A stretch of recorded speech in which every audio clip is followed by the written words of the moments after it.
It is another exciting moment. Welcome to today's rendezvous, ladies and gentlemen. We again table the situation in France, looking and asking if France is in limbo and how can we navigate the political development in the country, particularly where we are actually already talking about the parliament, the political involvement of France is our focus on today's edition of Global Insight. France is now a country currently in a state of political limbo as it navigates parliament following the recently concluded 2024 legislative elections, which Emmanuel Macron called, a snap election after the development in the European Union. In a surprise turn of events, the leftist coalition, the New Popular Front, emerged victorious, clinching of most of the seats in the French parliament. However, there was no absolute or outright majority. The triumph comes amidst the backdrop of a far-right surge being quashed, but with no single party able to secure a majority. As a result, France finds itself facing the daunting challenge of political paralysis, according to some report, casting a shadow over France's role in the EU and how this present state of affairs will affect the upcoming Paris Olympics. President Emmanuel Macron now stands at a crossroad as he contemplates the next steps. Who becomes the Prime Minister, among other things? So together with a panel of experts this day, we're going to navigate and, understand the complexities of France's current political situations and, of course, the way forward and how this will position France at a global stage, and also looking at its foreign policy towards the continent, Africa, and other countries, especially in the European Union. You are most welcome, and this is Global Insight.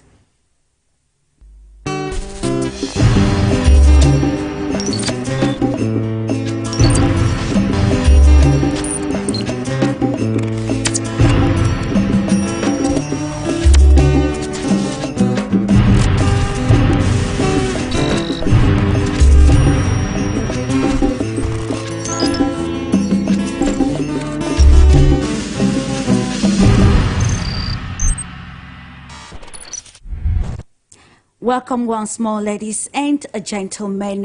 How will France, especially under the leadership of Emmanuel Macron, navigate the present state of affairs regarding the political scene in France? Of course, with a panel of experts, which I will introduce to you right away, we are going to understand or navigate some of the complexities, the feasibilities, and the challenges surrounding the political scene in France this day. Let's take you first of all to the United States of America to acknowledge the presence of Dr. Eddie Eric, Program Officer at the Solidarity Center Africa Department.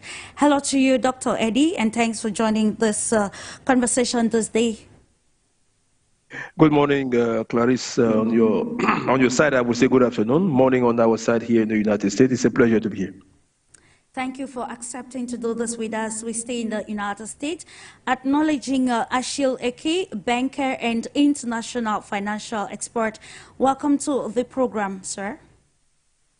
Thank you, Clarisse, for inviting me. Good afternoon over there. Good morning everywhere else. It's a pleasure to be part of this fantastic discussion with this fantastic panel.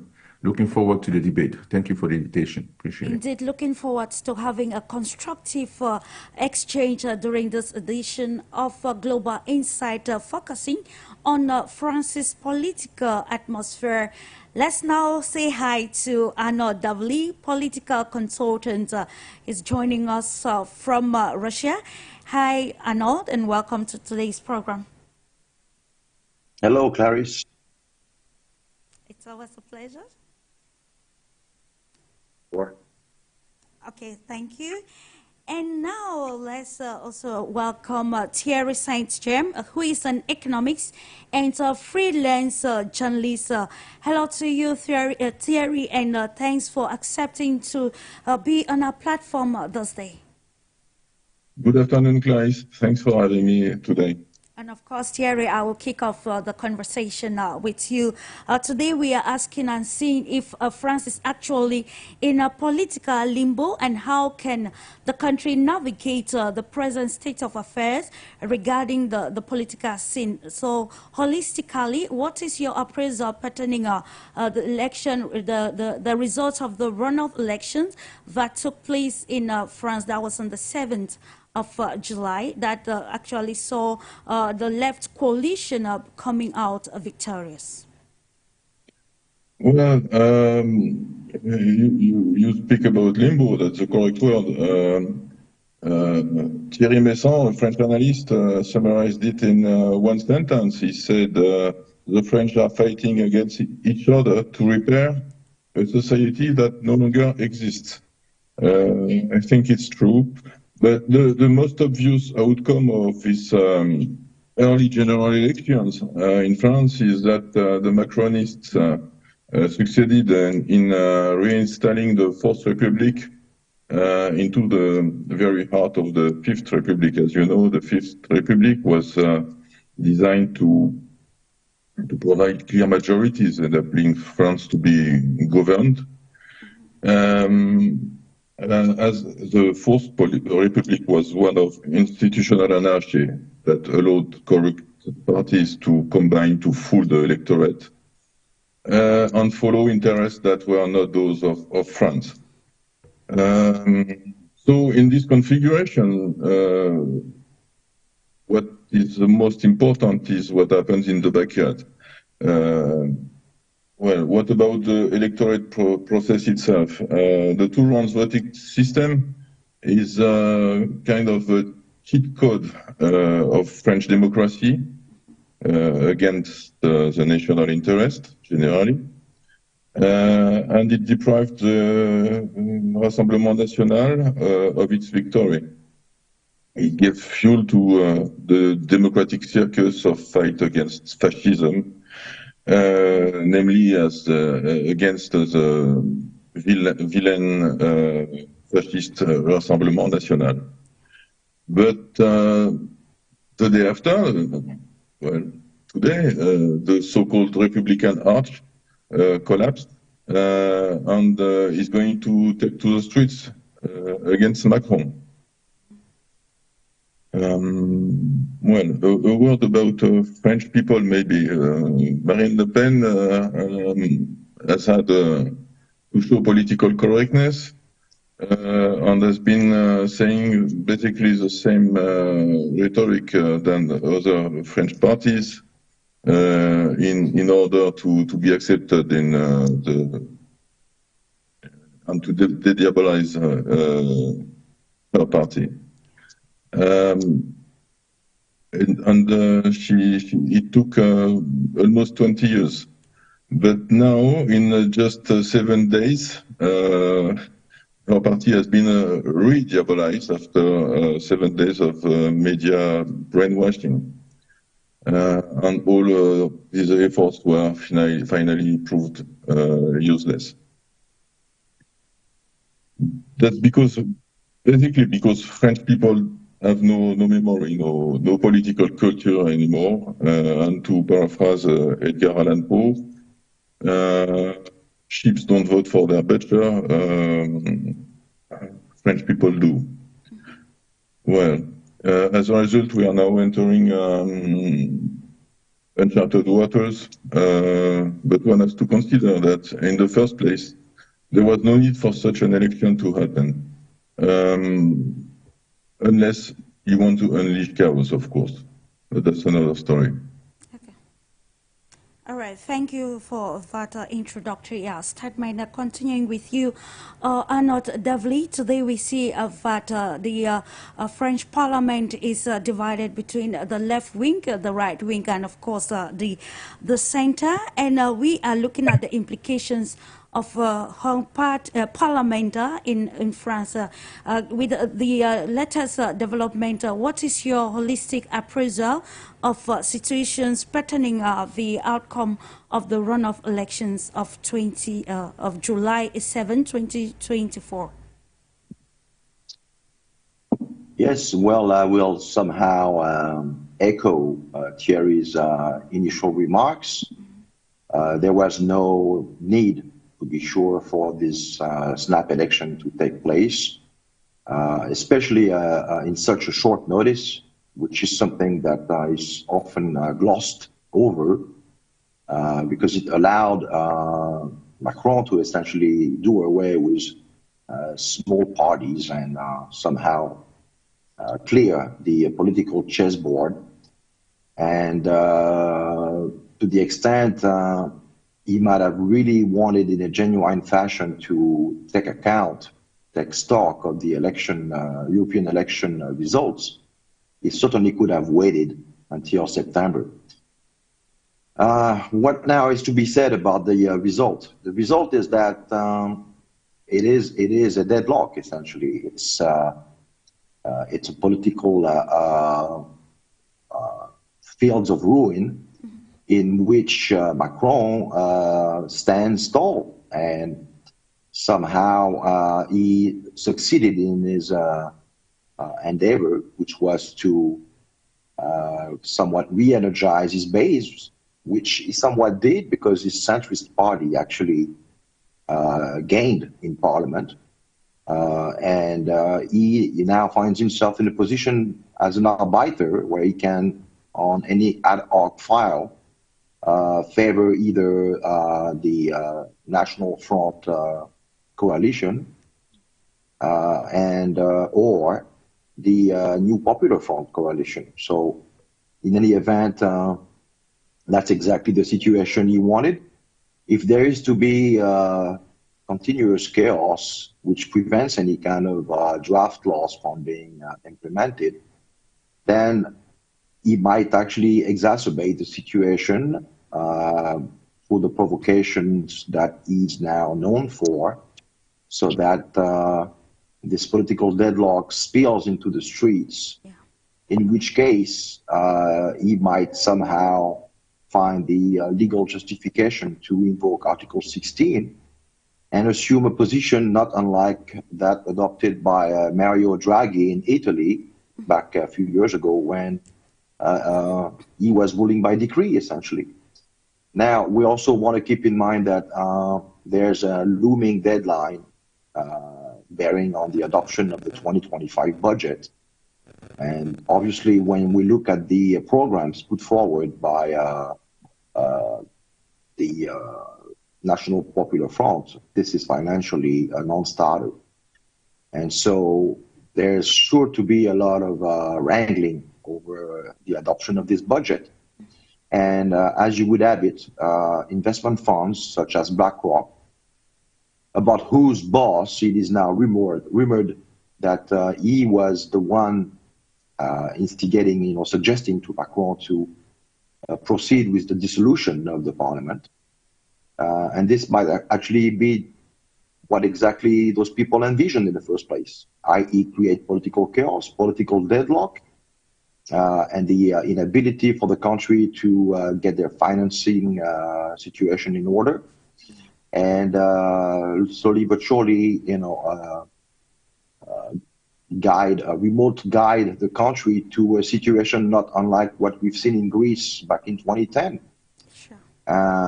And the country would then find itself basically under complete dependence of the international lending institutions. And this would perfectly fit within what Macron has been placed for, which is to liquidate, what remains of France as a separate, independent political entity. Absolutely. That would be my initial remarks. Okay, thank you for that, Arnaud DEVELAY. To you, Dr. Eddie Erika, what is happening in France? I think Africa cannot actually turn a blind eye because of the link between France and most countries across the African continent with the political deadlock in France. And of course, can we rightly say that France is going through a political limbo at this particular moment? And how is this a lesson for the African continent? Thank you, Clarisse. Very definitely, it is clear that what is unfolding in France at the time will have reverberating effects on African, politics and orientation with what we are seeing on the continent today.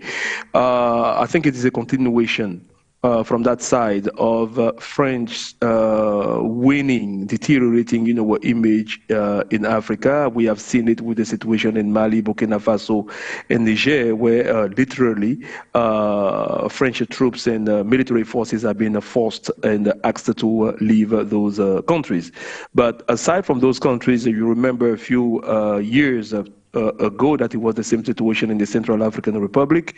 And even in those countries such as Côte d'Ivoire, I will say also Senegal, where this request from young people, for French people to leave, has not yet been effective and strong. Still, you have a very strong opinion in those countries regarding, French continuous, involvement in the internal affairs of those countries. So what is happening today, I believe, will add more, give more energy to those who are today, who are contesting French presence and involvement, interference in the affairs of those African countries. But from the African side as well, I think we need to think of those African,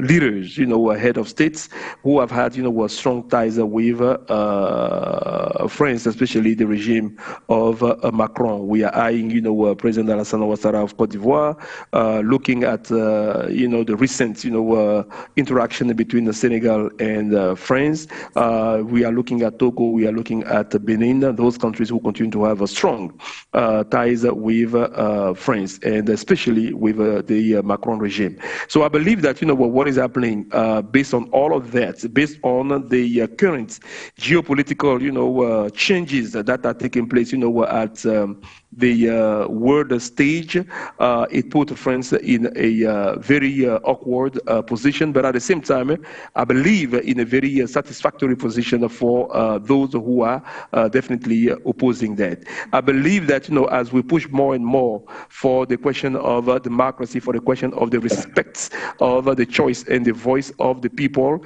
the resistance that we are seeing today in France of not acknowledging the leadership, if you want, of the New Popular Front, even though that alliance did not win the majority of the seat in the parliament, still, they come ahead. It is quite an interesting situation to witness and see how things will unfold. But Clarisse, I think from the African perspective, these are the few things that I want to share in here.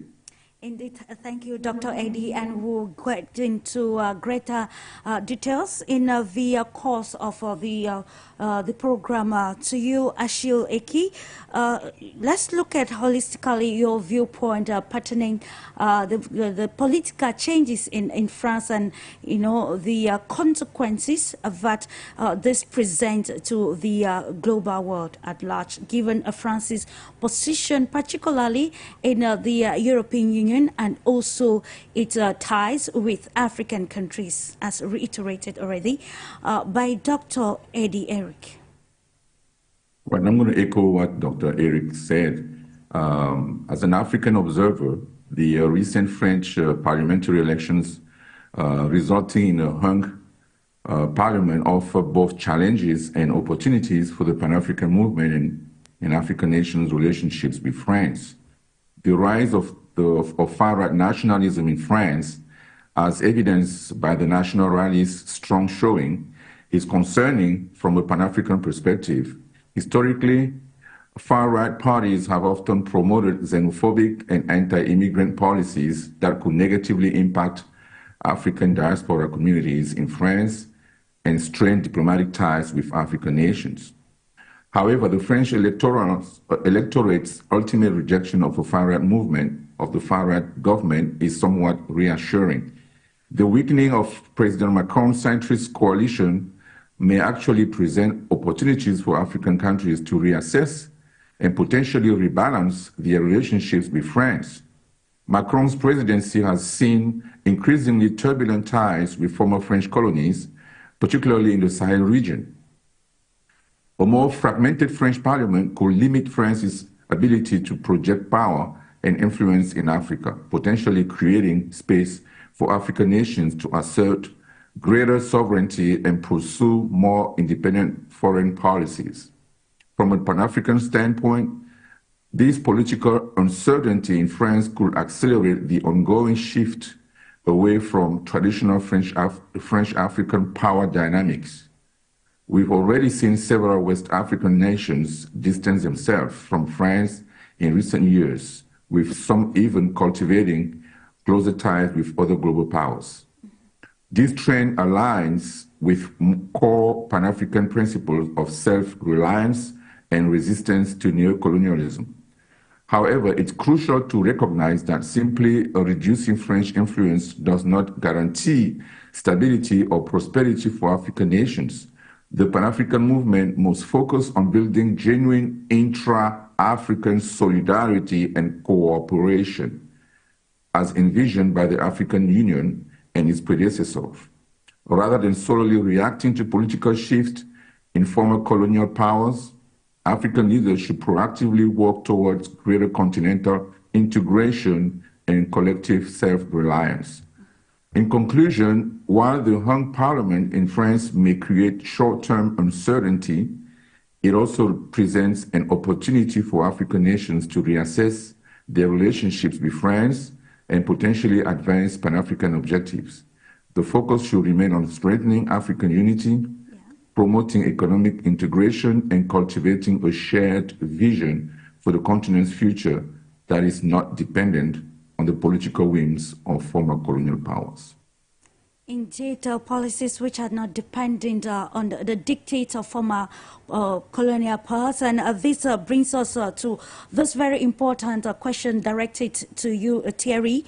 How will the lack of a clear majority in the French National Assembly now impact domestic policies and even decision-making processes in the country? We know that, of course, France is to host, the Olympics. How is the changes in, or how are the changes in the political setting affecting its domestic decisions in recent times? Well, first, I would say something about colonialism, because, in my opinion, I don't share the optimism about the center-left government, because historically, the colonization process began with left-wing governments that wanted to bring the lights of civilization to inferior people, inferior races. So it's not something from the that comes from the national side in France. It's more a question of left side, and I don't remember the name of the guy, but there was a guy connected with Macron that wanted to put the French boots again in Africa.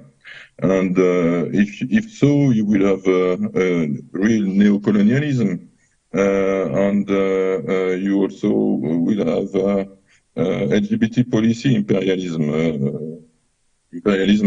with new clothes in a certain way. So about the political situation in France itself, it's very bad, because economy in France is in bad shape.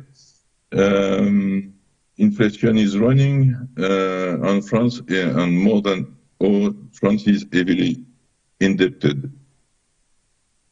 So one of possible scenarios is that because they need to grab savings of French people, one of possible scenarios is that the Front Populaire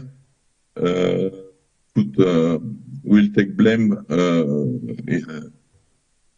We'll have the hands free to do it under the auspices of Macron and center left. So they take the blame instead of Macron. And when they will get really unpopular because of it, the Rassemblement National could form a new coalition with the centrist part of electoral chess board and take charge to push France into war against Russia. It's a possible scenario. It could happen. Because, you know, French politics now are shadow theater and the so-called far left, from the so-called far left to the so-called far right. We have political groups that are compatible with media presence and which therefore exist in the eye of the public because they can access through rigged electoral process to the public money. But anything still hostile to the so-called Davos agenda is invisible and therefore doesn't exist in France. So I'm very pessimistic about the political and most of them economical outcome that will come for France. It looks like a little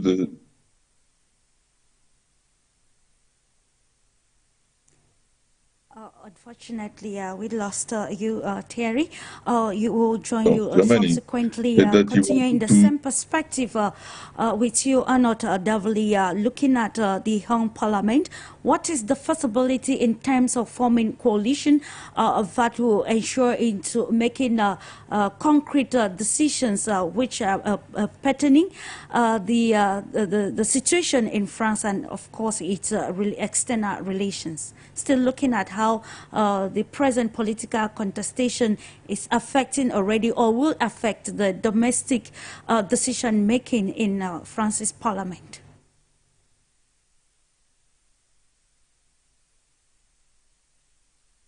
Because they are haggling over who's going to be the next prime minister. And the main bloc of the New Popular Front coalition, i.e. the France Insoumise,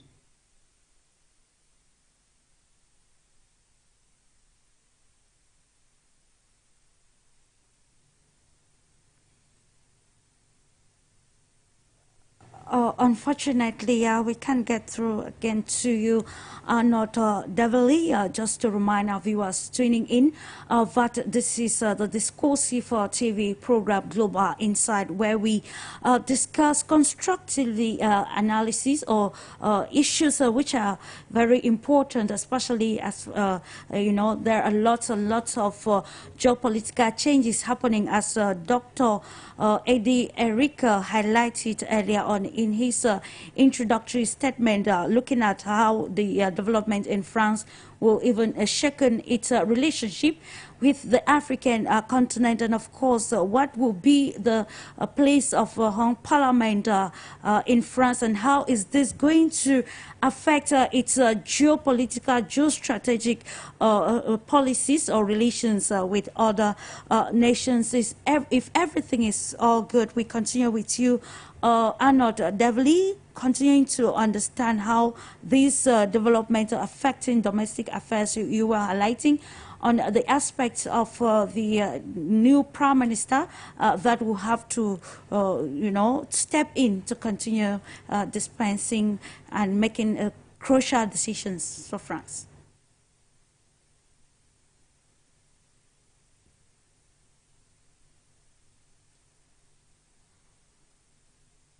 Unfortunately, we can't get through to the Arnaud Devely at this particular moment. We continue to ask questions as to what potential alliances or coalitions could be formed to break the political deadlock or form a functioning government in France, and also the ways that we could use to, or stakeholders in France could use to mitigate some of the uncertainty in French politics, which affects the country's standing within the European Union and its ability to influence European Union decision making.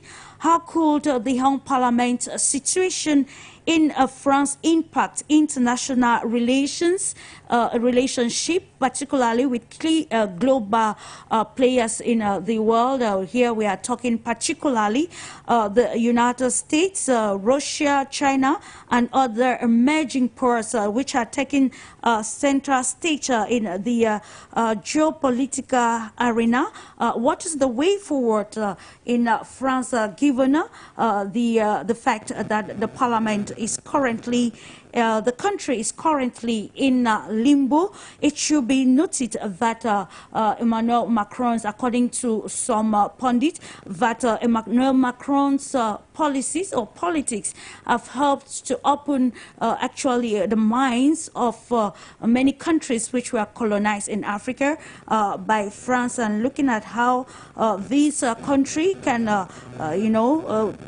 take advantage of what is happening, the situation in France, to be able to redefine their foreign policies. Just to note that with the declaration of elections, of the run-off elections in France, that saw the left wing of Jean-Luc Mélenchon taking the lead among the Croatia parties, outlining of the party, the right wing of Le Pen, and even the center party of incumbent Emmanuel Macron. We continue to interrogate and to look at the possibility of a hung party in France, and how the decision-making process will be provided, given that, it was, the Prime Minister has already given his resignation letter, which Emmanuel Macron says he will not actually validate at the particular moment, and how are these difficulties affecting still the political sphere in France? How will this affect France's role in the Russian crisis? How will this affect France's role in its immigration policy? And of course, let me go now to Mr. Achille EKEU. Of course, we are still looking at how these differences, political wrangling among political parties in France, leading to a hung parliament, will already affect the country's position at the international arena, and particularly its own domestic policies. You may want to comment on that. Right, Clarice, thank you for the question. Listen, I think for me, from my standpoint, I look at this as somehow a hold-up, of the electoral, of the result of the elections by the current president, and his party. It just seems to me that it's not right that a coalition wins, parliamentary elections with, I think it's the Front Populaire. They won with the highest number of parliamentarians, with, I think it's about 189, and so it became the major force. Before those elections, Macron's party movement called Ensemble was the leader in the parliament. They had about 250 parliamentarians, but that was not the majority, the government majority that they needed, governing majority that they needed. So they needed about 289, parliamentarians to have a governing majority, but they did not have that. So when Macron dissolved the parliament, he thought he would, gather more parliamentarians so that he can have, a governing majority in the parliament. But he did not get that. He came second. So the Front Populaire, who came in first, normally based on France's, political, practice, because even though Macron's party did not have the supermajority they needed in the parliament to be able to function properly, they still had the prime minister coming from their party, in the Ensemble movement, right? But this new parliament that was just elected about a few days ago, the new Front Populaire movement or coalition is the majority right now in the parliament. So normally the prime minister should come from that from that coalition. That's normally the practice. Even though they don't have a supermajority, but at least the prime minister should be coming from that coalition. But what we see now is the government of the president and his party members trying to prevent this Front Populaire from forming a government. And I think last week or this week, I guess this week, President Macron sent a letter out to the people of France, or recognizing that there was no supermajority after the election. Therefore, he's trying to find a way to build a coalition within the elected members of parliament now, so he can find people to work with his coalition. So the prime minister can come from that made up coalition. But that's not how it's supposed to work. It's supposed to be like, the coalition that were formed prior to the elections, when they win, then they get to, to choose a prime minister and then form the government. Now, so this looks to me like a holdup from the president. It's like a coup d'etat, institutional coup d'etat, and this is unacceptable, because when it was Macron's a party that was leading with 250 parliamentarians, the prime minister came from that party. So it's normal that the prime minister comes now from the Front Populaire, who came in with the most parliamentarians. But he is refusing to give them that opportunity. Now he's trying to build, to break up the coalition that won, the Front Populaire coalition. He's trying to break those coalitions and create with other coalitions some kind of group of people who are going to be, helping him, run the country again. And therefore, he's not accepting the results of the elections. And that is something that we've seen in Africa for the longest time possible. We've seen Macron support coup d'etat, when the coup d'etat suits France, when some of the coup d'etat don't suit France, he denounced them. I'm talking about Africa here. We've seen the coup d'etat in Chad that was supported by France. But when the coup d'etat happened in Burkina Faso or in Mali or in Niger, he did not support them, because those people, they are Pan-Africanist. They are not pro-France people. So it's always this double standard that he applies to politics in France, and he has become known for being, somebody who is on both sides of every issue. Sure. It's unacceptable, and that's why France is having so many trouble today. So the consequences of all this is going to be a lot of people marching on the street, crying, for that the election was stolen by the current government, and therefore it's going to be a lot of issues that the French, political system is going to be dealing with. So I hope they manage that, but from what I see, there is a lot of anger starting to build, and this is not going to succeed very soon. So thank you, appreciate it. Thank you, Achille. EKEU, talking about the defiant nature of the first man of France, Emmanuel Macron, and regarding the coming of a new prime minister, and some have called this an attack on democracy, which I would love that you comment on, Dr. Thierry.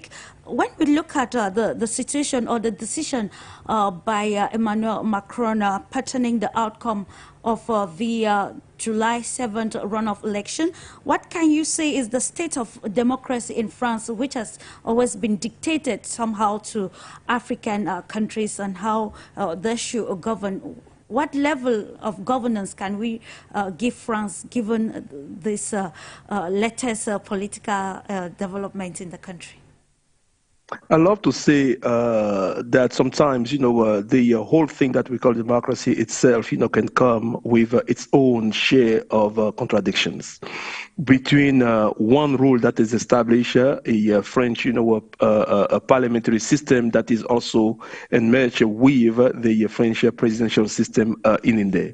The situation that we are witnessing now in France is very particular in the sense that, it does not necessarily compare with what we have known in the years past as a government of cohabitation, where, for instance, you have the president coming from one political party and the prime minister, of course, was springing from the party that won the parliamentary election. We saw that with François Mitterrand and Jacques Chirac as prime minister. We saw it with Jacques Chirac as a president and Lionel Jospin also as a prime minister at the beginning of the century.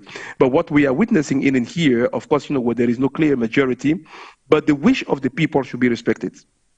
The wish of the people, and that's where I agree with my co-panelists in here, whether there is a clear majority or there is none. There is a party that came on top of the elections. And from there, things that should be followed, I will say from the point of view of being legitimate.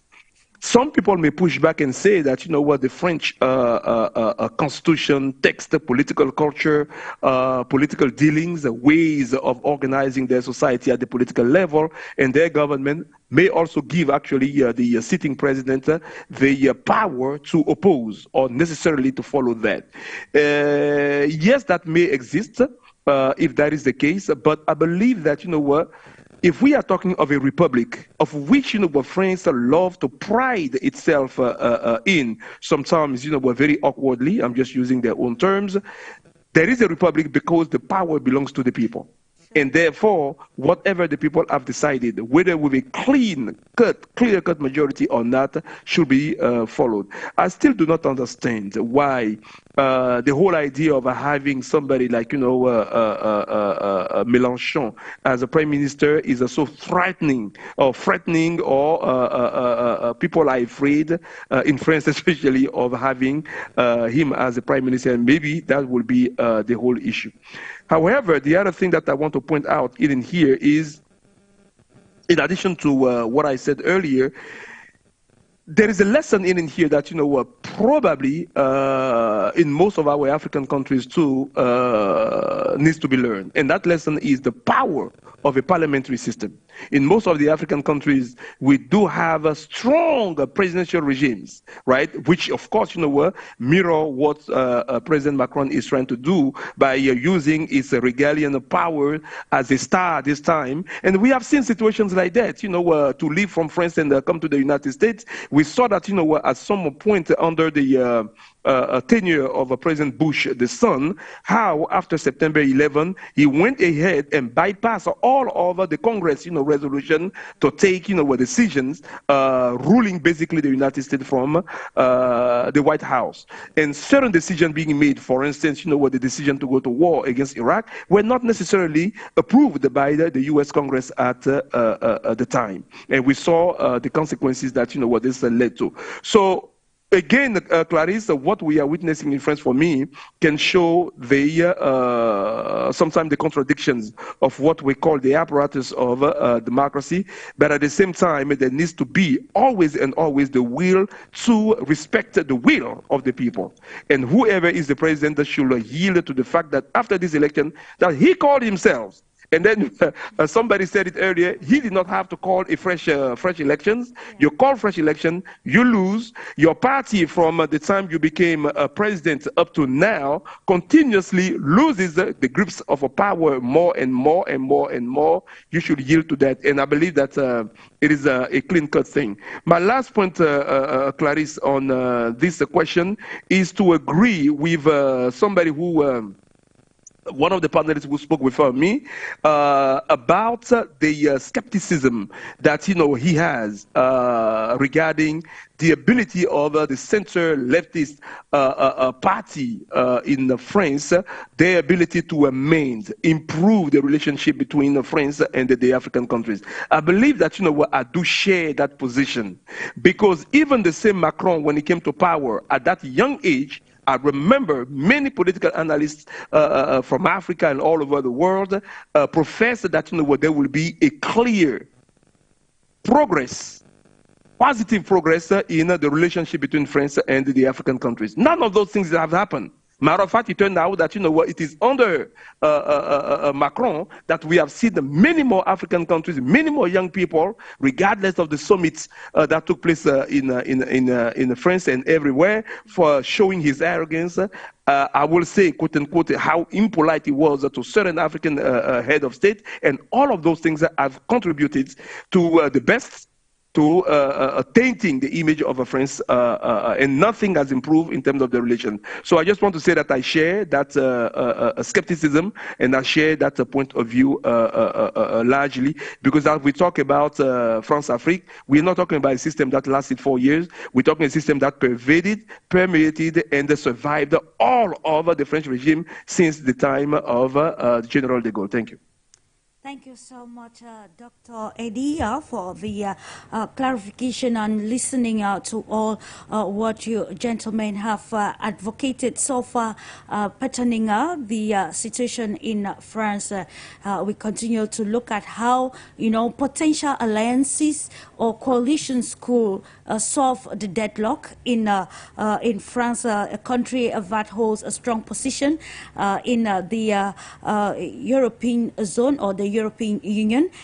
Coming back to you, Arnaud DEVELAY, so what potential alliances or coalitions do you think are feasible to be able to solve the deadlock, political deadlock that France has already found itself into? Well, I mean, we have to differentiate between what one of the co-panelists was saying as far as respecting the will of the people, which should be the normative approach, and what the system as a whole desires. And I'm afraid I will share the prospective analysis that Macron, using this kind of unique presidential system in France, will try to bring about a coalition which does not reflect popular will. A coalition which is made of, vetted experts, technicians, a technical government, essentially, keeping in mind that in countries like Belgium, for instance, they went without a government for, I think, over 6 months. This was back in 2009, 2010. So we know that the apparat, the exhibits of democracy, are just but that in the end. It's really all about the administration running the government, running the country, that is. And in those far as France's interaction with Europe, well, you put the finger on it. That's really all, what this is all about. Because the European Commission essentially is running France. France is but a province of the European Union now. It's active. And we can expect the next few years to mark a acceleration of the building of a federal supra-state in which France will be essentially dissolved. And one of those coercive measures that will be used, instrumentalized to implement this vision will take place as early as September, when the budget for 2025 will be front and center on the legislative agenda. To the extent the lenders are not satisfied with the political deadlock in France, they will do what they did in Greece. They will step in and basically force whoever is in charge to sell the proverbial queen's jewels, because you got to pay the debt, and you can't be borrowing over and over without any kind of accountability. And so, that's unfortunately what I'm looking at. But This being said, I think this was the plan all along. Macron is a liquidator. That's what he's being placed by the oligarchy for. Despite what people might say about him in a disparaging fashion when they mock him for being so-called the Mozart of finance, his mission is perfectly on track.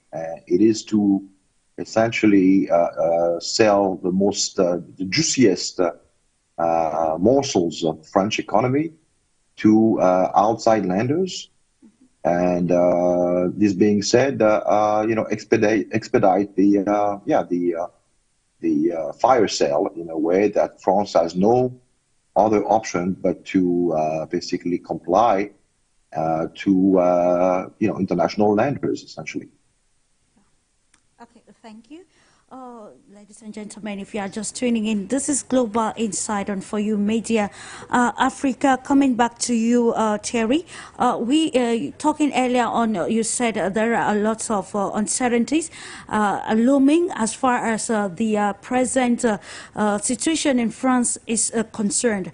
Now, the question is how, in your own perspective, when we look at from the first round of the snap election, we saw the far right of Marie Le Pen leading the elections, and during the second round, we saw Jean-Luc Mélenchon, left-wing party, coming first, and then Emmanuel Macron's center taking the second position. This shows actually a tight political atmosphere in France at a particular moment. So, being a critical, analysts, what do you think are the right parameters to be adopted at this particular moment, especially as the lower house of parliament is concerned in France to be able to, mitigate the grievances coming from the population pertaining the disgruntlement still happening in the parliament? Well, I think that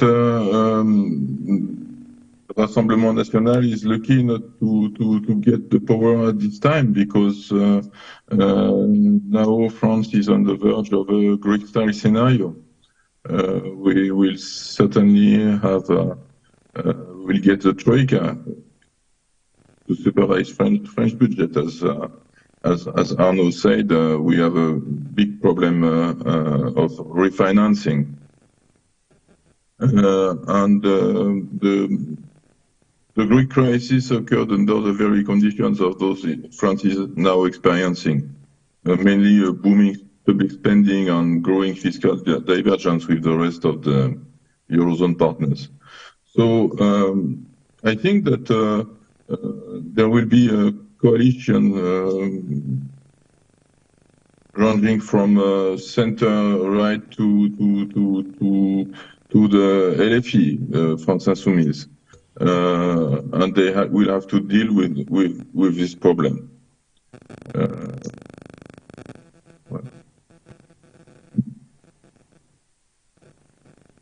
Because at this time now, right now, it seems that all of Sudan, EU remembers that there is a budgetary stability pact, and the European Commission already considered the proceedings against France for excessive deficit after years of Macronesque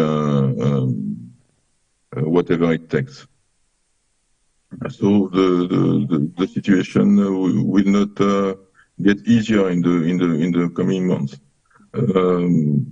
More than that, we will have we find ourselves in the middle of anarchy at the time of Olympic Games that will take place in Paris.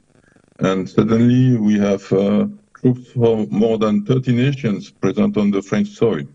Maybe we are on the eve of an intervention of coalited forces against a possible rebellion of French citizens. We are really in limbos, as you said. Okay, thank you. I don't know if Yulia BERG has already joined the conversation. If you're there, Yulia, you're welcome to the program. We're actually looking at the present situation, political situation in France. Is France in limbo, and how can the country navigate the Home Parliament, given its position, especially on global affairs today?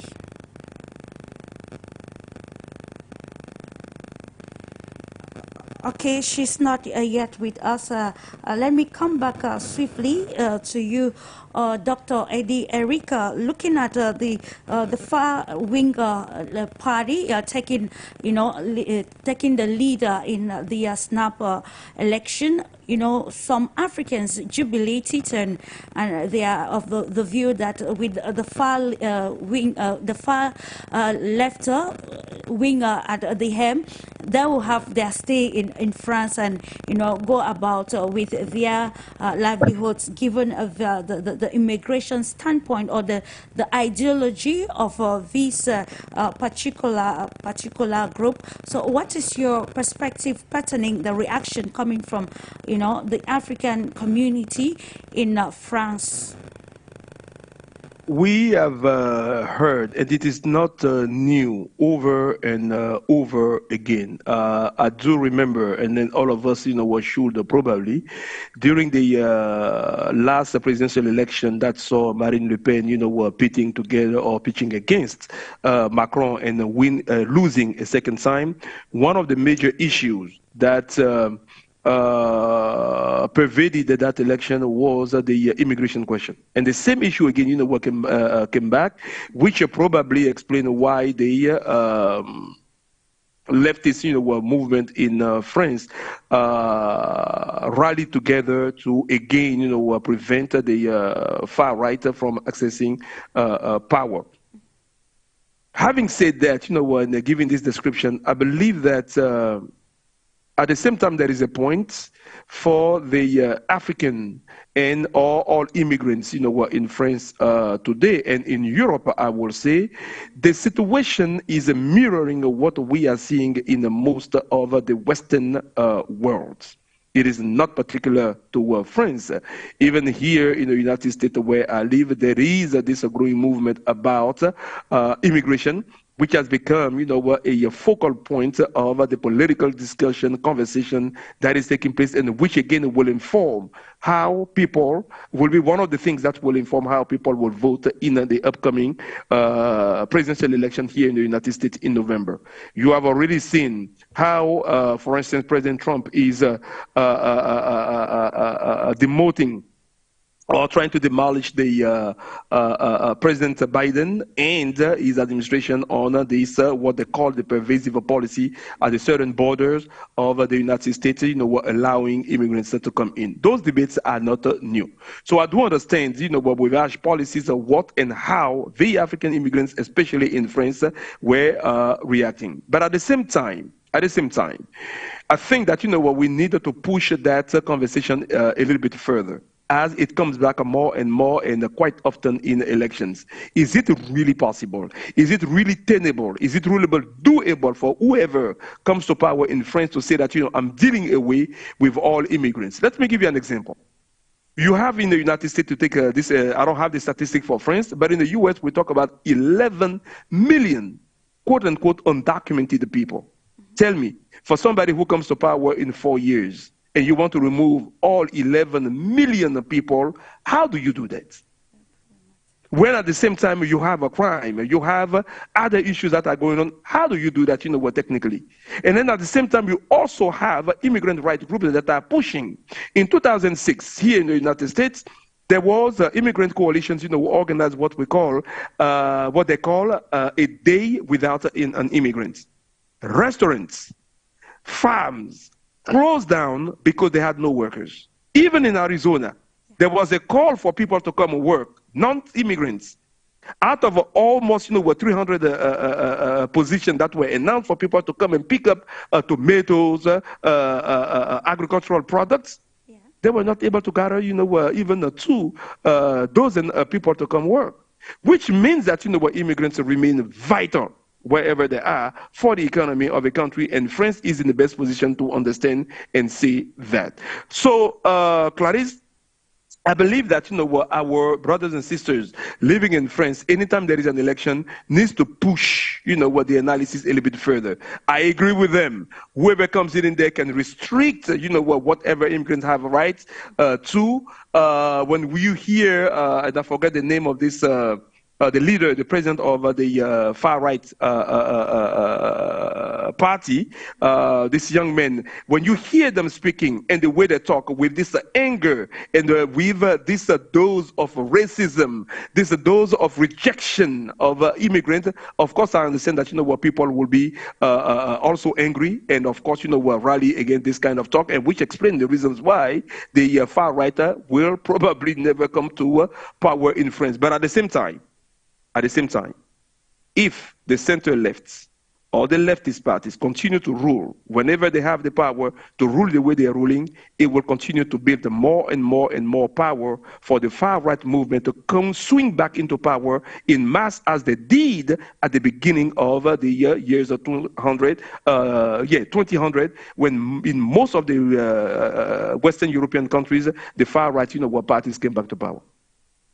Okay, which is very imperative, Dr. Eddie Erika. And we look at how Africa positions itself in the midst of all the political contestations happening across major powers or world powers, including France. Like I said earlier on, one pundit rightly said that the politics of Emmanuel Macron opened the minds and eyes of African states, and that is why we can see the quest or the push for sovereignty, which is taking another dimension or momentum in present day Africa. Let me come back to you, Mr. Achille EKEU. We're still analyzing the position of the left-wing party in relation to the African countries. While talking earlier on, you highlighted the Pan-Africanism movement, and how the question will be, how do you think with this position of the left wing that promotes actually internationalism or globalization in its own manifesto? Let's look at the recent visit that Jean-Luc Mélenchon made to Senegal and other countries in Africa, where he actually has some sort of collaboration. How do you think now, with all of this, the Pan-African movement navigate between reducing French influence negatively on the continent, or maybe promoting genuine African solidarity and cooperation for long-term stability and prosperity with the position of the left wing? Is it feasible? Well, we don't have to wait for someone to tell us what we need to do. We are grown-ups in Africa now. I know for the past 60 years, we've been sleeping. We've been giants sleeping under the influence of France, especially French colonized countries, using the CFA franc, that zone, the Western Africa and Central Africa. So we have been sleeping, waiting for France to tell us what to do. And the new generation today is somewhat more open-minded, more intelligent, more aware of the geopolitical situations around the world today, thanks to technology. We have telephones, everybody's got telephones today. We have all these applications that allows us to communicate, Facebook, Twitter, and so on and so forth. And so people have information instantly all over the world and can compare information, immediately. And so there's a new generation, and Africa also has grown in terms of population, and we stand about 1.5 billion right now. We projected to be at 2.5 billion in about 2050, right? So there is a young population that is very dynamic, very active, who aspire to live a better life. There is a small middle middle income, group that is being created in Africa today, thanks to, jobs that are being created with new technologies and things like that. But so all those young people, they need jobs, they need opportunities to showcase their expertise, their knowledge, and technical skills. So they're not ready to sit by and watch, France dictate to us anymore. All that generation of colonized leaders that we still have today. Cameroon has one of the oldest, 40 years in power, and so many other countries have.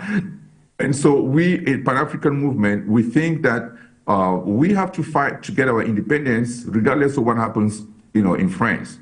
They're doing what they need to do for their interests. So we have to focus on our interests also. Now, we are looking as a roadmap. We're looking at countries like Mali, now the silent countries, Mali, Burkina Faso, Niger, and then somehow Central Africa also. Those are the countries that we're looking at right now, and what they're doing is really very appealing to the Pan-African movement. They are Pan-Africanists. Those leaders are all Pan-African leaders, and they are taking decisions that will free them from the diktats of all these powerful countries, Western countries. So last Saturday, we were debating here last Saturday about the elections in France, yeah. And I mentioned that there was a big event happening in Niger, and I wasn't sure what was going to happen from that event. Guess what? They decided to form a confederation of states. So the silent countries are now in a confederation of states with the aim at becoming a federation. A confederation. It means that those three countries are still going to be independent countries, making their own decisions, but they are going to form an alliance in different aspects, militarily, economically, and things like that. They're going to have a unity of decision-making and diplomatic decisions and things like that. So when they move to the next level, which is federation, it becomes like the United States, one country. They all become one country, and that will even be that will show how integrated African could be in the future, and that would be a roadmap for all African countries to follow. And I think what's happening right now is very, very powerful. The Western countries are very, they don't like what they see, because this is the beginning of the unity of Africa, and with the heart is being built right now, within the Sahel region. Remember, that area is about 2.8 million square feet. It's really very big, and it's half of the ECOWAS, space right now. So, so we see many countries trying to join in, like Chad. Chad is looking to join the Sahel states soon, with other countries, looking at ways to join it. I heard the other day that Equatorial Guinea is trying to, they're interested in what's happening there somehow. So that could be an opportunity for Africa to start building its own, its own unity. It could be the beginning of what the Nkrumahs, the envisioners of the visionaries of Pan-African movement have been dreaming for. Dreaming for that kind of unity, and without any influence of white people in general, in terms of Western countries. So the idea is that we Africans have to find our way, and we need all the partners we can find that's going to help us achieve our goal. Whether it's from the eastern part of the globe, or the western part of the globe, or the southern part, or the northern part, it doesn't matter. We are looking for people who are going to partner with us in a win-win situation for us. No more these partnerships that are one-sided, that are ripping off our countries. People are stealing our minerals. People are stealing our resources. Using the CFA franc. France doesn't buy anything. They print that money. It's junk. It's junk money. It's just paper. It has no value outside of relationship with France. You can't even use it in Paris. Nobody knows about what the CFA franc is in Paris. You can't use that money. And within Africa, the CFA franc in the western part of of Africa is different from the central part of Africa. So what is the point? This is all to divide us and conquer us better. So we need to throw away that CFA franc, build, we have gold. We have gold. Every country in Africa, almost every country has gold. So we can build a strong monetary system that is based on gold, and that's what the Sahel countries are trying to do now. And so by doing that, we are going to set us in a path that's going to lead to a prosperous generation of Africans in the next few years. And I look forward to it. I hope I'm still alive, but I'm going to contribute, to the best of my ability before I pass out from this world. Thank you so much. Okay, thank you so much, Achille, EKEU. The changing dynamics across the global world, especially as far as geopolitical, competition is concerned, has given a greater scope for nations across the world to reposition and redefine their, especially international relations policies. Looking at all of these effects of France's political, limbo in other aspects, we want to cite the place like the European Union. This question is directed to you, Arnaud DEVELAY. In what ways do you think this uncertainty in French politics can affect the country's standing within the European Union and its ability to influence even the EU decision making, especially looking at in the European Parliament recently, the far right of Marie Le Pen joined forces with the Hungarian Prime Minister Viktor Orban at the European Parliament. With all what is happening in France, how is it going to affect or to affect decisions at the level of the EU? Well, in a short answer, not much. This coalition that you are referring to, I think, ranks third in the European Parliament. Mm-hmm. So they sure gained seats prior to last June 9th election, but not enough to somehow wait in a way that would seem likely. For instance, if we look at the situation in Ukraine, prevent what Orban himself has called the party of war. If you keep in mind on top of this that the current and future president of the European Commission has essentially created for herself a competence that did not exist on paper, making her essentially in charge of foreign policy and defense policy.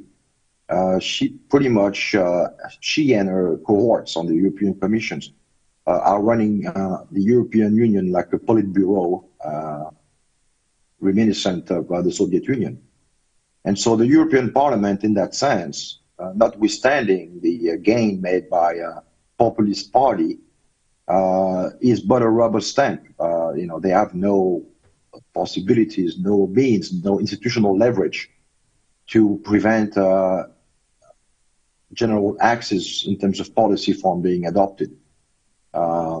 European Union was presented to the public as this kind of enlarged markets where peace would be at the pinnacle of what was envisioned initially, predicated on trade and movement of goods and people. But in the end, it became the object, the toy of lobbyist groups, not least of which are, lobbying entities specialized in armament and big pharma.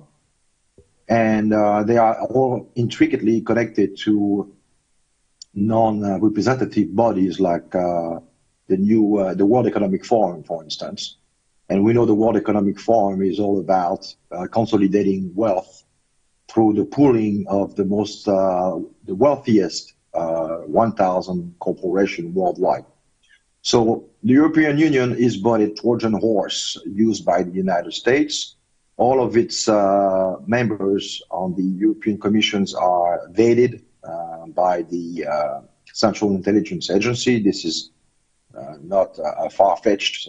This has been well documented going back to the founding of the Union back in the 1950s, with people such as Schuman and Jean Monnet, who we know now, if we listen to Mr. Asselineau in France, were CIA assets. So the idea is to basically drive Europe into some kind of extension of the United States establishment, and above the United States government, the basically the non-elected, the non-representative financial world.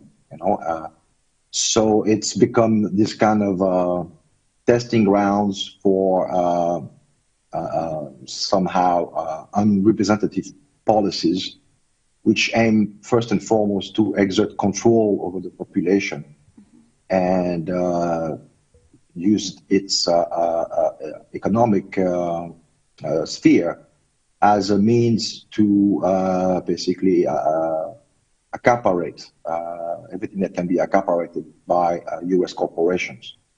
So the European Union, essentially, if we look at it in this perspective, there won't be making any difference whether or not populist leaders such as Orban or the Slovak president or even Marine Le Pen were she to arrive at the Élysée Palace in 2027, which is far from being acted. This won't make any difference now because the power is not in Paris or Budapest or Bratislava. Certainly not in Berlin, but in Brussels. And in Brussels is basically a relay of Washington and above. Okay. All right, thank you. Now we welcome YULIA BERG with this question of how could the Hung Parliament situation in France impact international relations, particularly with key global players like, the United States, Russia and China, among others. Hello, happy to be discussing this very important issue today with the experts. And I think this topic itself is very important at the moment because the situation in France is affecting the global arena quite a lot. We see that Macron is much more focused on geopolitics than on internal issues in the country. That's why there was quite a lot of criticism, and that was one of the key reasons why he was losing the support. So we could see that in order to make sure that he's not losing more of support and he's securing himself and protecting himself from the loss of power in the future, the election was rescheduled. And basically what we see right now is that the opposition was taken under control because the coalition that cannot be really functional by definition means that the opposition would have to discredit itself as it will not be able to fulfill the promises that it made to electorate. And so due to the election, we see a major shift in geopolitical, let's say, policies that are being promoted by alternative forces in the country. So we could see how Marine Le Pen, for instance, has changed her agenda and started supporting Ukraine and weapon supply. So by conducting the election prior to the expected term, Macron basically made sure that there is no functional opposition that could prevent him from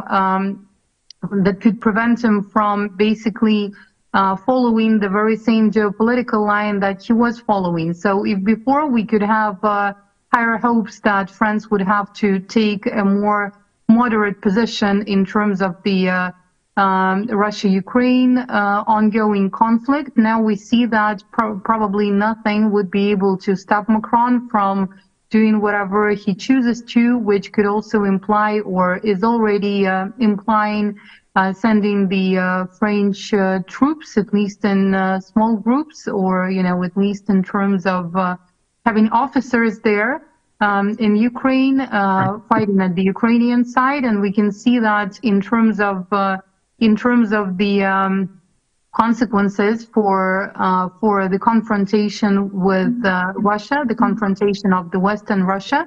The policy that Macron has been trying to promote will be supported by the fact that no one would really be criticizing it. So if we talk about the people in France, they're probably losing after this election because they will not have, quite a lot of people will not have any valid representation of their interests, or at least anyone voicing their opinion in a way in which it was implied at the very beginning.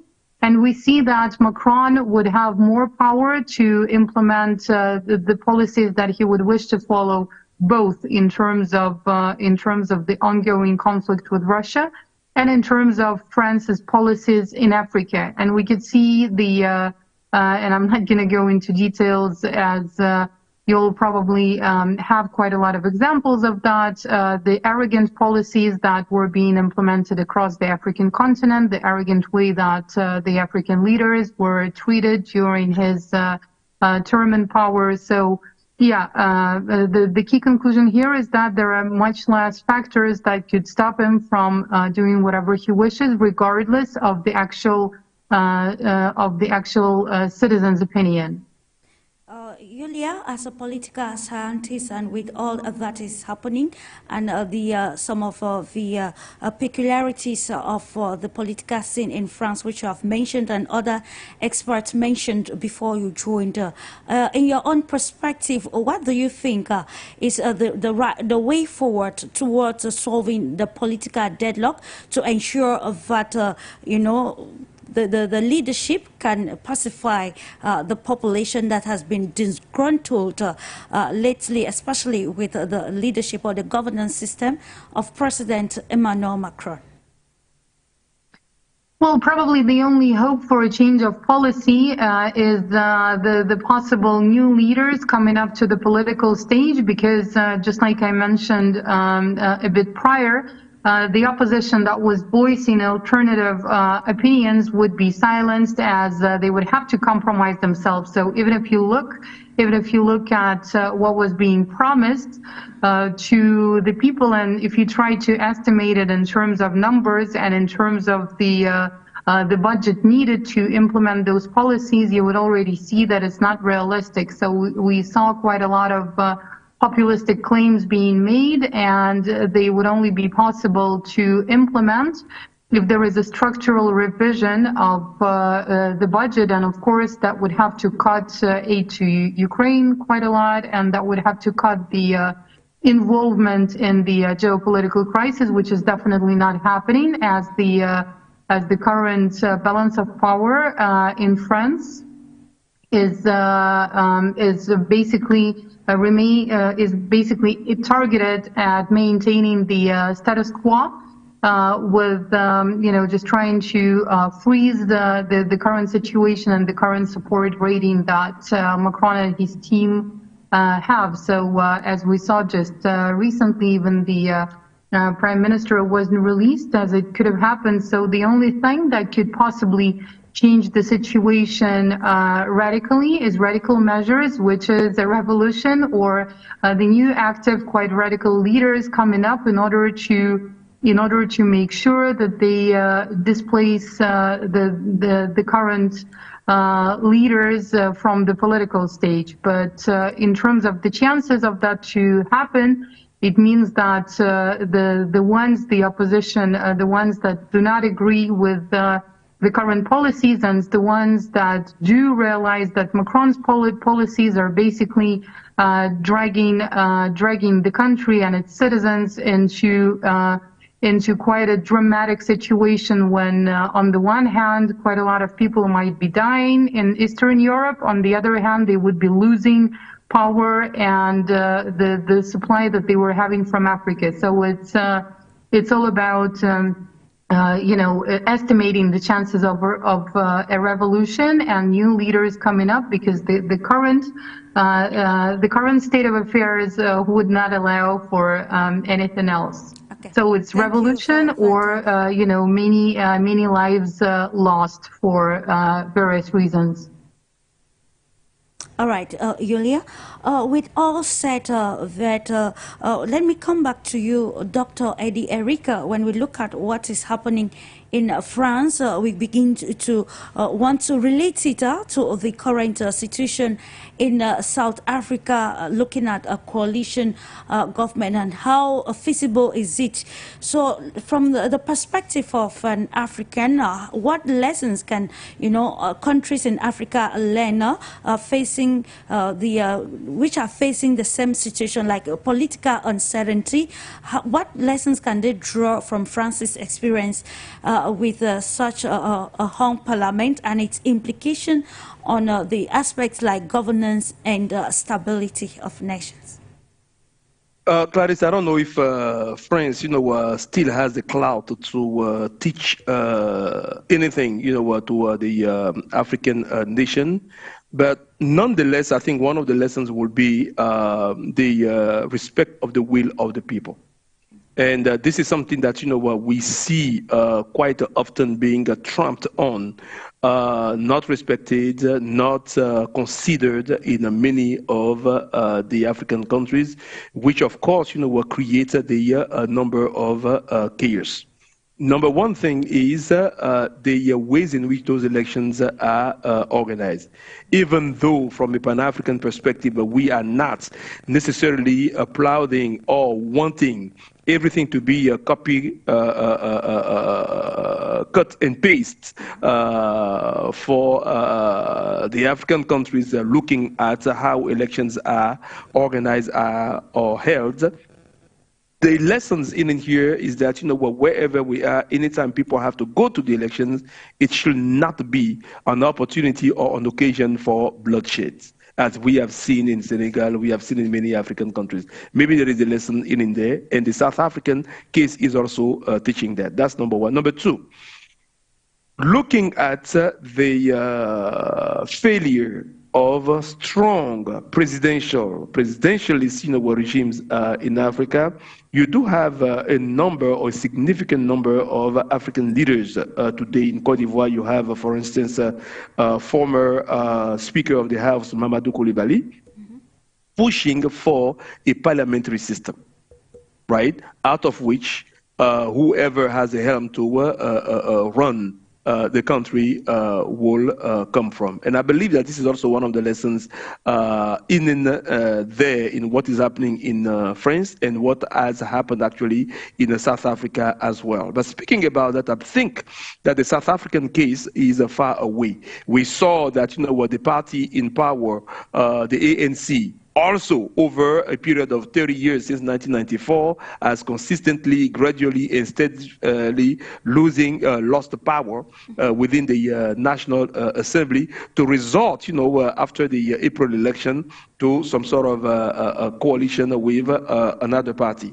Even though Cyril Ramaphosa remained in power, at least the technical rules were observed, meaning that the party that came with the largest number of votes or seats at the National Assembly was given the chance to rule the country and name whoever is going to be the president. So this parliamentary system is one of the things I believe that South Africa is teaching the rest of Africa, and then should be followed, especially in countries where we have, by way of the constitution, by way of a culture, and by way of copying what is happening or has happened in France, we have given too much power to head of state or president to sometimes dismiss whenever they want to dismiss, and the whole power comes to them.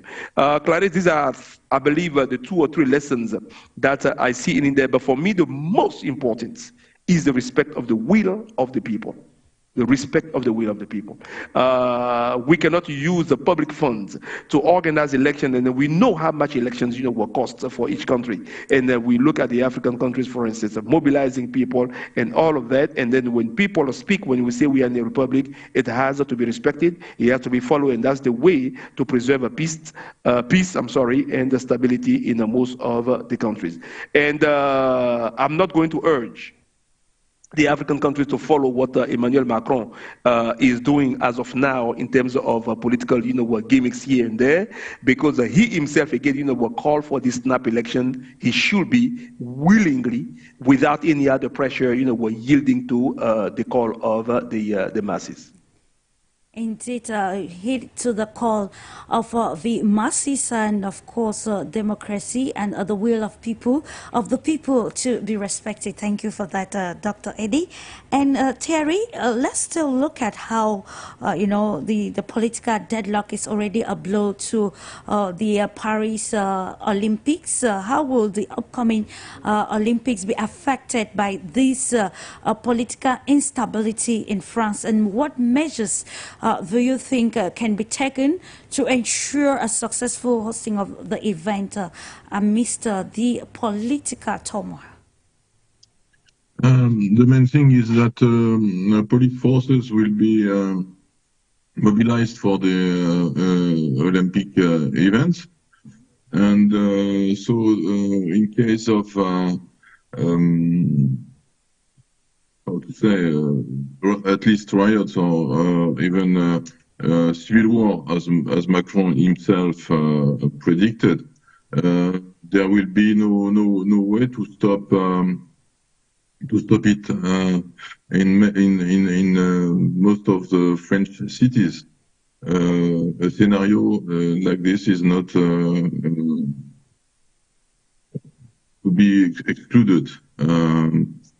And maybe it's the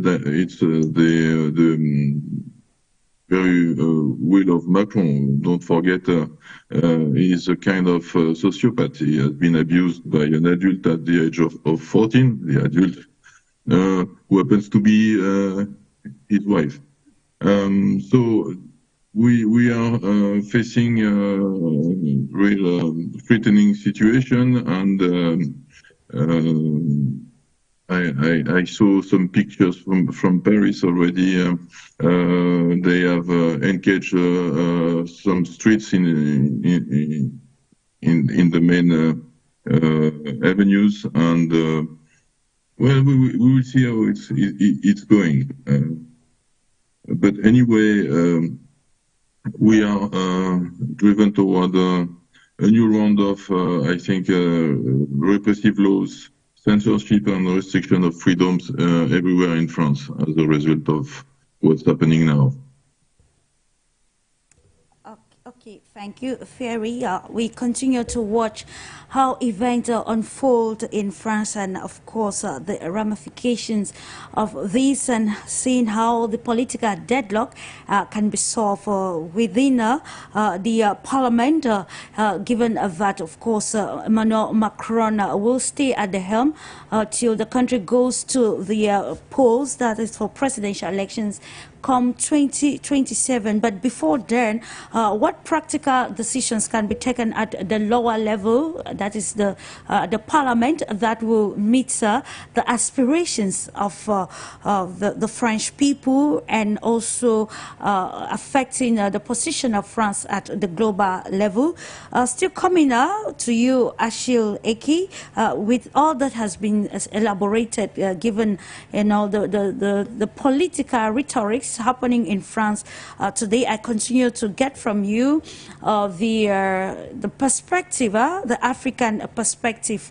So how can African countries, especially those that relate with the parliamentary system, how can they make ways to believe, to Ghana experience from the fragmented French parliament, and have, and how could this influence African countries' relationship with France today, and their ability to assert greater sovereignty in their foreign policies? Because, of course, you highlighted earlier on that the digital era has opened ways for people to understand some of the internal problems which happen in countries that have been seen as global powers, and now African countries are at the verge of redefining parameters on how they can fight for their sovereignties.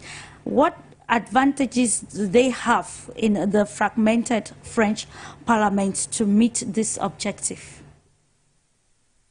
Okay, well, thank you for the question, Clarice. I think, you know, we don't have to copy anything from France. Definitely, we don't have to copy anything from France.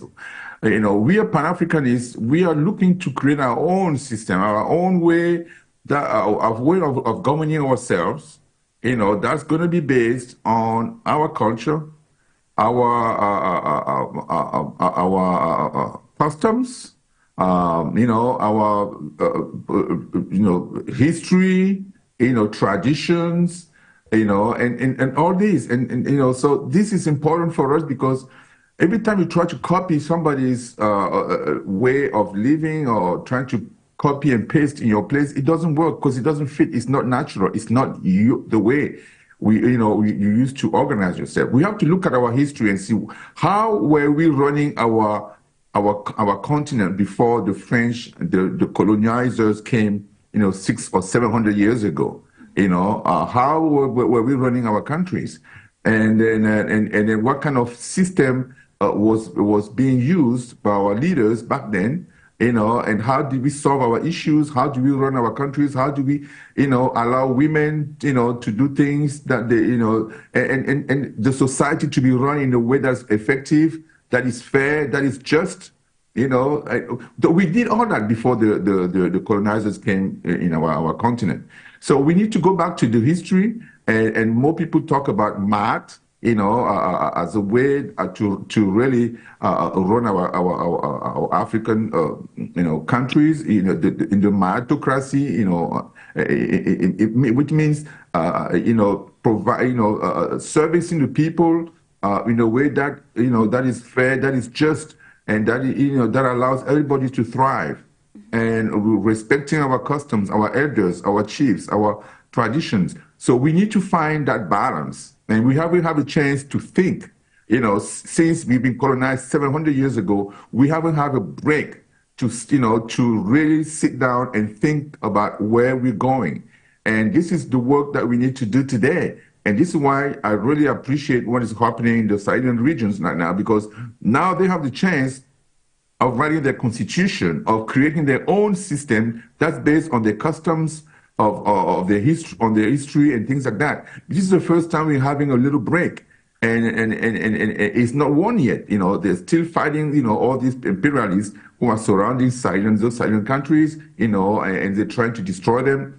But you know, we have more experience now. We know what to do. We know what not to do. And so we are hoping that if this confederation has been put in place, you know, going to a federation, then we will have a chance to sit down, you know, and really think about what our grandparents did running our countries, and see what we can, you know, take from that and apply to our own way of living, to our own custom, to our own system, in a way that allows everybody to thrive, you know, because democracy is not our system. It's a European system that works for them. You know, but not everybody uses it. China doesn't use that. They have their own system, and you know, Russia has its own system. China has its own system. You know, different countries have their own system. But Africa is the place where everybody comes and drops whatever, you know, the thing is best for Africans, and we just take it and then just run with it. That's not the way to go. So we need to have that chance to sit down and really, and in order for us to do that, we have to be free. We have to have some type of freedom to be able to run ourselves. So that's the way I see things. And I think, you know, what we see in France today is, you know, if we look at it, there's no democracy. I mean, we have 12 countries in Europe that have kingdoms. 12 countries that have kingdoms, they call themselves democracy. I mean, what is that? You know, so it's some kind of keyword that they use when they come to Africa: democracy, human rights, and then those are the two keywords they use to subjugate us. We don't want to be locked in that kind of system. We want to have an opportunity to build something from our own, and we have historians that are there that know what happened in the past, that can really help us, you know, put together an African, you know, integrated way of running our countries, you know, in a way that allows us to thrive, to be leaders again on this planet. So that's what I would have to say about that question, Clarice. Thank you. Okay, thank you for that. Swiftly, with you, Yulia Berg, we have less than 10 minutes to be together. So we are looking at the fragmented parliament in France and its position. We already highlighted its position at the European Union and even the European Parliament. Now, let's look at France's, how this fragmented parliament will affect maybe France's position when it comes to NATO and some decisions which are being taken around that affect the global geopolitics.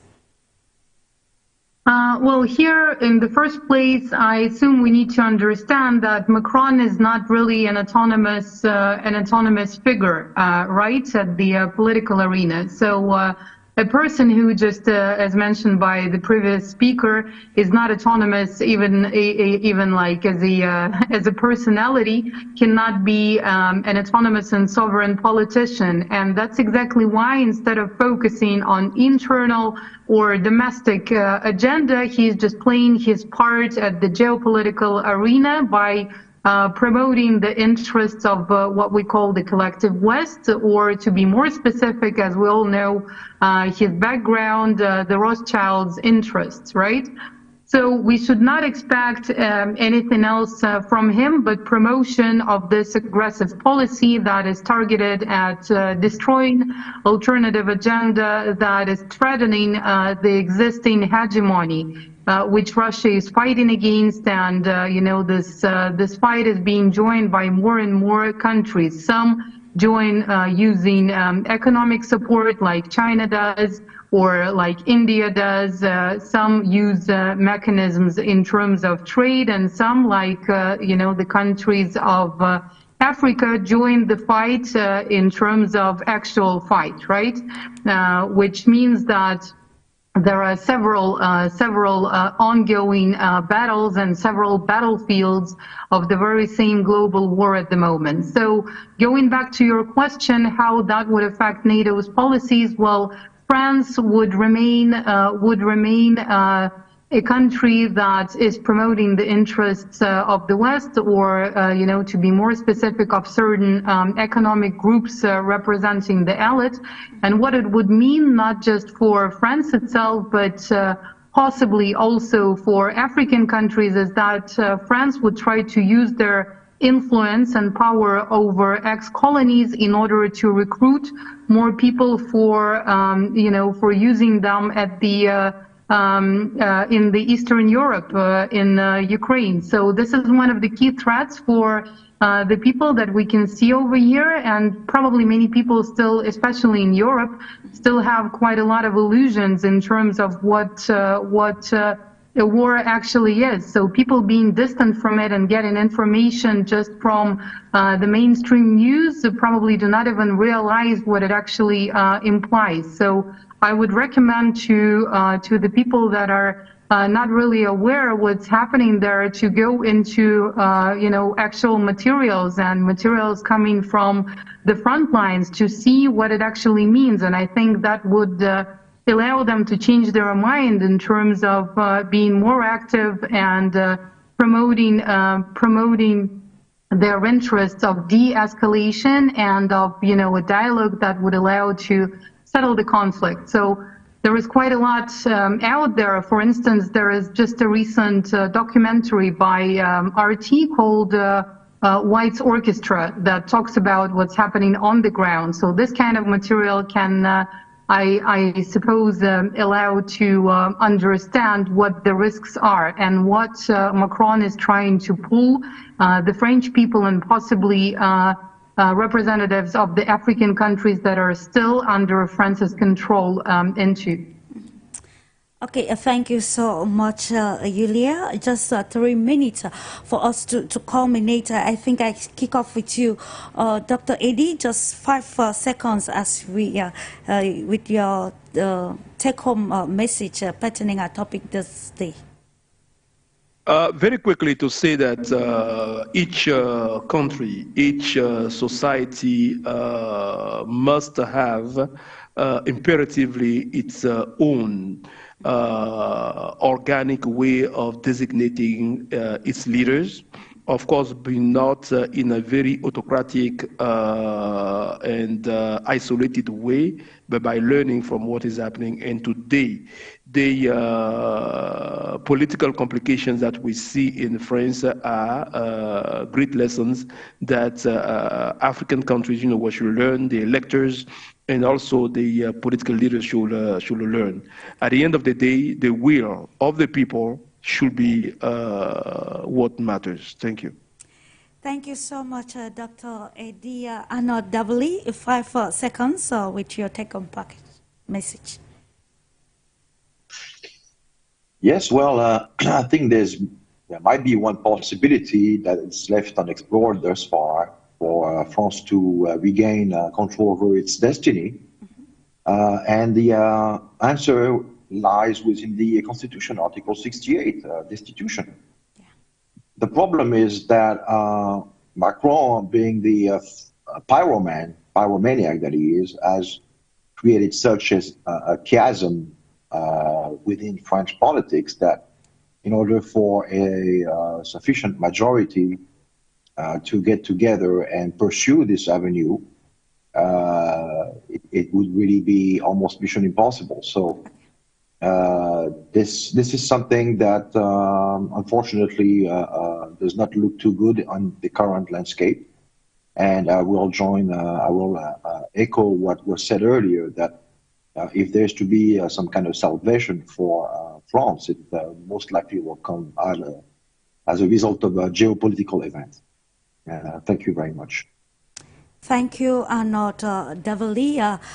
Because of our time constraint, I will not get the last word from the other guest. I want to appreciate you all for the great insight into today's edition of that actually revisited the situation in France and the way forward towards defining France's position at the international arena, and how countries can actually, take the advantages of this fragmentation of the French Parliament to redefine their respective foreign policies. Thank you so much, ladies and gentlemen, for always trusting the Pan-African Television. I wish you a beautiful weekend in the company of our transmissions. Bye-bye.